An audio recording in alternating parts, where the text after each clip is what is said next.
Welcome to Massive Beers. My name is Matt. We do the beer stuff here. It's Oktoberfest season.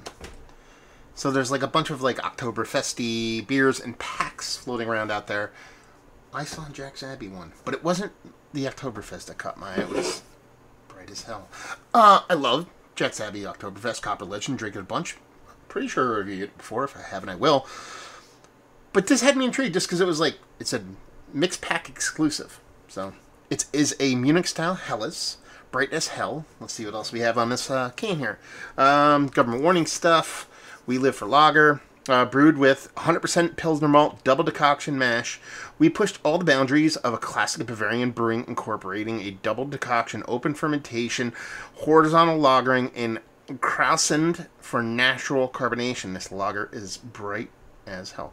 Get to play. B-R-I-T, Brite Tank. Ooh, cool. Actually, I like the name a lot. So, Jack's Abbey. You know our feelings about Jack's Abbey. They can do little wrong on our end, so we'll see where the sucker lands. Get a date on the bottom of the can after I pour it, and we'll see what's what. So yeah, definitely into, well, it's always lager season, but you know, it's Oktoberfest season, which we're, what, a week away, I think, at this point now, being late August. We'll see.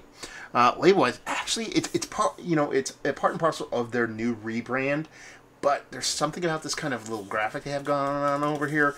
I dig it. It's honestly one of my favorite labels that they've produced as of late. So, yeah, that has it going for it, which is nice also. I feel like it's a little dark and dim in here for a little bit. Maybe bump that up, bump up the jam a little bit. Actually, I think I turned this down for work or something like that. So that could be the choice. Beer-wise, I mean, it looks the part of a decocted, open firm kind of lagery beer because it looks like it has this ever so subtle haze to it, soft little carbonation, this rich kind of golden glow, and that's kind of where that look kind of comes from, or me seeing it kind of looks like a double caption. It has this kind of, how the best way I could put it.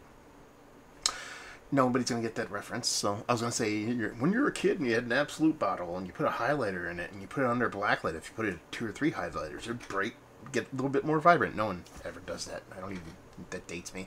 But anyway, if you know, it's just like it's like highlighter over highlighter over highlighter. It has a little bit more golden glow to it than you'd typically expect, and to have that soft little haze you'd expect from craft lager, but they can make hyper clean beer, so if they wanted to be clean, they could. So man, it looks the part of something delectable. Give it a whirl. Head comes back nice. Let's get a nose. Ooh, yeah. Rich, stinky malts. By stinky, I mean, I think there's actually like a little mean mugging hoppiness going on here after those malts. Not necessarily like a stinky kind of funkiness or something that you typically get from lager. So you get this really nice kind of staunch, sturdy kind of maltiness. It has this like little sweetness, little crystal malty sweetness almost, with this little tiny bit of like a toasty 100% Pilsner malt though. It's a double decoction coming through with this slightly crackery maltiness to it.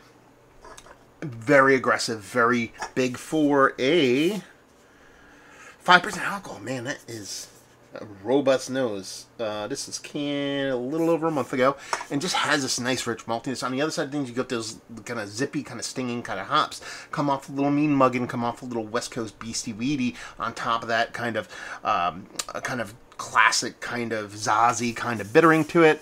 What kind of hops they put in here again? Brewed with 100% Pilsner malt. They don't talk about it, but it's Bavarian, so it's probably like Hirschberger or Zaz or something along those lines.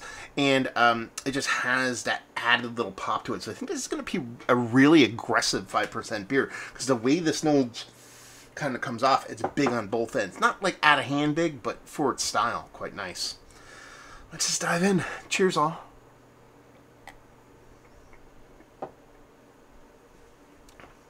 Yeah. I mean, it really does follow through in the taste with that, but it pulls off the cool trick. See that? Quick, cool, and trick. Cool trick of it being relatively decently malty. Like, again, I'm kind of surprised it's a straight Pilsner malt. Again, double decoction, kind of makes sense. It's going to come off richer, but I feel like there's something a bit bolder than Pilsner malt. Now, they don't tell you what kind of Pilsner malt in here, so it could be some kind of, like, robust, kind of different kind of Pilsner malt. It might just be straight Pilsner Bavarian Pilsner malt. I don't know. This is Pilsner malt on there. And then, but it has that, like, rich, almost like honey-like sweetness. It kind of makes sense if I actually think about it now, because it has these, like, little star crystals and this little honeycomb on there.